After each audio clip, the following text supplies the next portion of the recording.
Este es su hermano y obispo, Mario Medina. En el libro de Lucas, capítulo 12, su versículo 5, el Señor Jesús nos enseñó que no es a Él que nosotros debemos temer. ¿Por qué el Señor Jesús nos enseñó que no es a Él que nosotros debemos temer? Porque en el libro de Santiago, su capítulo 1, su versículo 21, allí dice que la palabra es que puede salvar nuestras almas o enviarla al infierno. La palabra es la única que puede salvar nuestras almas. Dice el libro de Juan, capítulo 12, verso 48, que los hermanos y las hermanas que no quieran obedecer a la palabra, o sea, que no quieran obedecer al verbo, van a ser juzgados y juzgadas por la palabra. Entonces, la palabra es la que va a salvar al hermano o a la hermana eternamente, o la va a enviar al lago de fuego. Entonces, entendemos el por qué Jesús nos dijo que no es a Él que nosotros debemos temer. Y el libro de Isaías, capítulo 62, o capítulo 66, sí, el libro de Isaías, capítulo 66, el verso 2, allí se nos dice que nosotros debemos temblar a la palabra de Dios, que debemos temer a la palabra de Dios. Dice allí también que Dios mira es a los que tiemblan a la palabra, hablándonos de la palabra como que la palabra es una persona,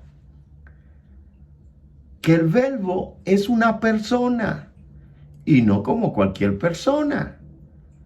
Porque allí en el libro de Juan, en el capítulo 1, allí Dios nos enseña que el verbo es Dios.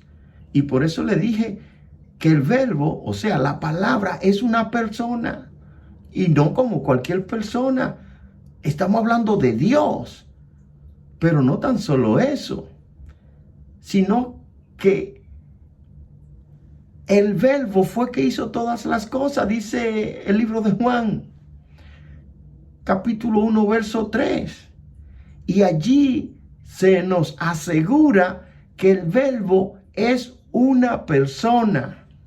Después que se nos dice que el verbo es Dios, en el verso 1, en el verso 3, allí Dios nos asegura que el verbo es una persona.